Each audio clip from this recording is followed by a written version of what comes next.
How long will you survive this way? Now,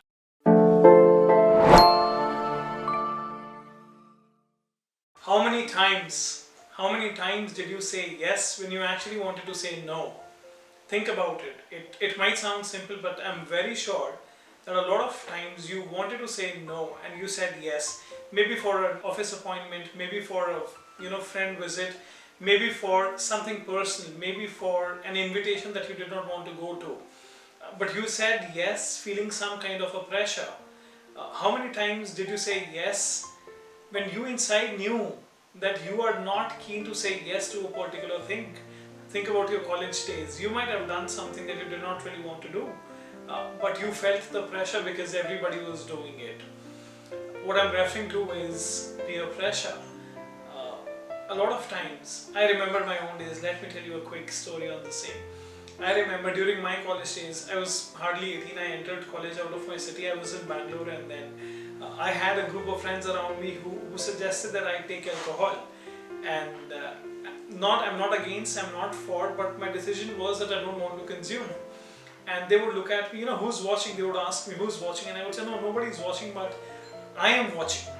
And they would say, but what's the big deal? You must enjoy and have fun and consume alcohol. And I remember when I would say no, all of them would be like, come on, are you a kid?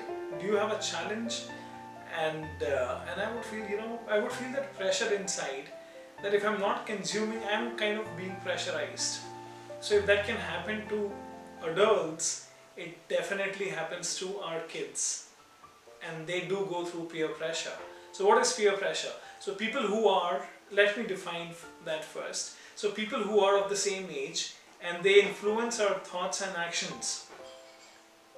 And if we end up doing something by getting influenced by people's thoughts, that is pressure, that's peer pressure. Now imagine if you have ended up saying yes when you wanted to say no, your kids are also going through the same pressure called peer pressure. I've gone through it, you have gone through it in some of the other ways, your kids might be going through it right now in some way or the other. Now imagine if we do not confront, it affects us in different ways. And it says that, there is a survey which says that people find it a lot more difficult to say no, so they take the easier route and they say yes. And it comes at a cost. The cost of saying yes can be a lot higher when you actually wanted to say no. Today what happens is, if you look at kids, I spend time with kids in the classrooms. Now things are happening digitally, so a lot of times somebody is using foul language as a group, and the person who is not using it is actually told that you are a lallu or you are an odd one out because you are not using foul language. So the person not using it feels that I'm left out. That's one. Sometimes there is somebody who tells the person sitting right in front of them that sit in such a way that I can see your paper during the examination. I'm sure some of you would have done it. Apne aage wale ko bola hoga, sit in such a way so that I can see your paper. Now the person whose paper you wanted to see was not too keen to show his or her paper to you, but he did not say no to you. You know why? Because that boy or that girl gave into peer pressure. Sometimes kids are allured or forced into drinking and smoking, and they do not want to do it. I'm saying this because I've heard this live from the kids.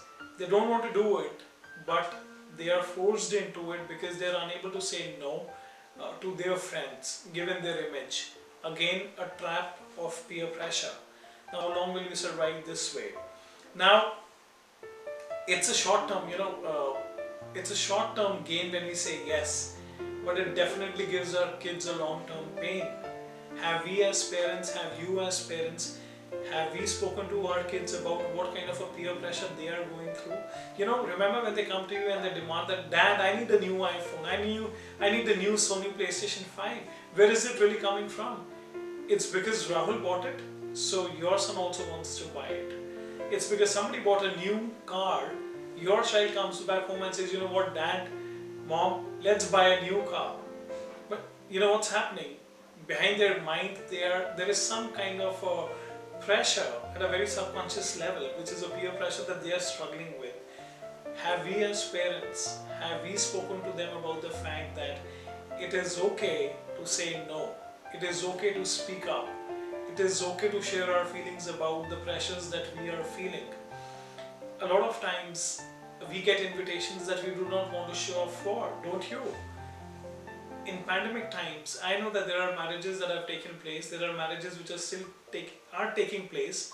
One does not want to go, but when some people call up that, hey, we all are going for the wedding, aren't you joining? While the inside answer is no, that I don't want to come, but the person speaks up saying that, okay, I will come along. Okay, I will come along is a byproduct of peer pressure. So if you as an adult is facing, your child is also facing certain types of peer pressure. It's a skill that must be taught at an early age. It's important that we as parents, beyond academics, talk about the pressures that our kids are going through. And learning to handle peer pressure is one skill that not only will come in handy at a young age, but it will be a lifelong skill that they must have.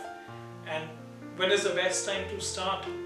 They say that the best time to start was 10 years ago. The second best time to learn this skill is right now. So teach your kids the ability to deal with peer pressure and tell them that no is a great word to use. Say no and say it frequently.